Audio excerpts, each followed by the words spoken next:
পশ্চিমবঙ্গের সমস্ত মাদ্রাসা শিক্ষা প্রতিষ্ঠানের বাস্তব চিত্র ও পরিকাঠামো খতিয়ে দেখতে এক গুরুত্বপূর্ণ পদক্ষেপ করল রাজ্য সরকার। রাজ্যের সমস্ত স্বীকৃত অস্বীকৃত সরকারি অনুদানপ্রাপ্ত কিংবা সম্পূর্ণ বেসরকারি স্তরে পরিচালিত মাদ্রাসার পুঙ্খানুপুঙ্খ তথ্য সংগ্রহ করতে জেলা শাসকদের নির্দেশ দিয়েছে নবান্ন। আগামী 5ই জুলাই 2026-এর মধ্যে এই সমীক্ষা প্রক্রিয়া শেষ করে নবান্নে চূড়ান্ত ও সুসংহত জেলা ভিত্তিক রিপোর্ট জমা দেওয়ার ডেডলাইন বেঁধে দেওয়া হয়েছে।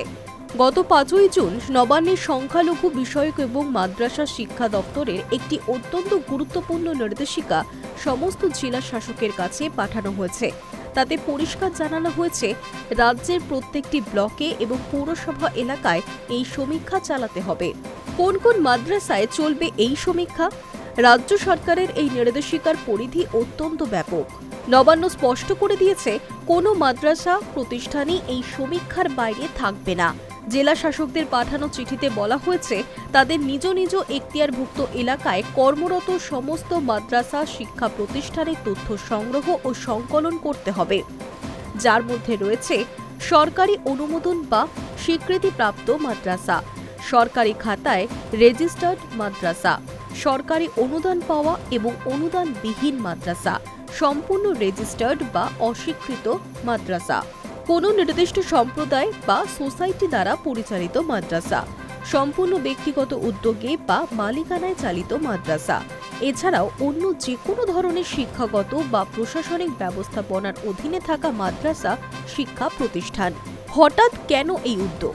নবান্ন সূত্রে খবর, মূলত প্রশাসনিক কারণেই এই সিদ্ধান্ত নেওয়া হয়েছে। তবে এই সমীক্ষার পেছনে সুনির্দিষ্ট কিছু উদ্দেশ্য রয়েছে, যা নির্দেশিকার সবিস্তারে উল্লেখ করা হয়েছে। রাজ্য সরকার জেলাভিত্তিক খাঁটি ও নির্ভরযোগ্য তথ্যের উপর ভিত্তি করে মাদ্রাসা শিক্ষার রূপরেখা তৈরি করতে চাইছে।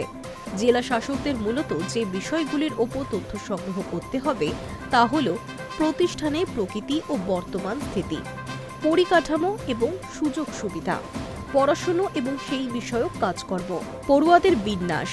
চিঠিতে আরও জানানো হয়েছে, এই সামগ্রিক ডেটা ব্যাংক তৈরি হলে সরকারের পক্ষে মাদ্রাসা স্তরে ভবিষ্যৎ শিক্ষাগত পরিকল্পনা করা আরও সহজ হবে। শিশুদের কল্যাণে প্রয়োজনীয় পদক্ষেপ গ্রহণ এবং শিক্ষাগত নথিপত্র সঠিকভাবে রক্ষণাবেক্ষণ করা যাবে। একই সঙ্গে যদি কোনো প্রতিষ্ঠানে নিয়মের কোনো অসঙ্গতি কিংবা বেআইনি কার্যকলাপ চোখে পড়ে, তবে তা চিহ্নিত করে প্রয়োজনীয় সংশোধনমূলক ব্যবস্থা নিতেও এই সমীক্ষা সরকারকে সাহায্য করবে। রাজ্য জুড়ে এত বড় সমীক্ষার খবরে যাতে কোনো অপ্রীতিকর পরিস্থিতি সৃষ্টি না হয় বা কোনো প্রতিষ্ঠানের মনে অযথা ভীতি বা আশঙ্কার সঞ্চার না হয়, তা নিয়েও অত্যন্ত সতর্ক নবান্ন।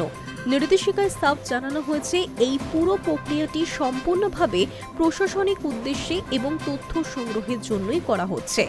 এই সমীক্ষার উপর ভিত্তি করে কোনো মাদ্রাসার বিরুদ্ধে জোরপূর্বক কোনো পদক্ষেপ, আইনি কঠোরতা বা মাদ্রাসা বন্ধ করে দেওয়ার মতো সিদ্ধান্ত নেওয়া হবে না। কোনো পড়ুয়াকে মাদ্রাসা থেকে উচ্ছেদ করা বা সরিয়ে দেওয়ার মতো কোনো পদক্ষেপ এখনই নেওয়া হচ্ছে না। সংশ্লিষ্ট মাদ্রাসা প্রতিষ্ঠানগুলিকে বর্তমান শিক্ষাবর্ষে কোনো রকম বাধা বা বিঘ্ন ছাড়াই তাদের নিয়মিত পঠন পাঠন ও একাডেমিক কাজকর্ম চালিয়ে যাওয়ার পূর্ণ অনুমতি দেওয়া হচ্ছে। Hi news network.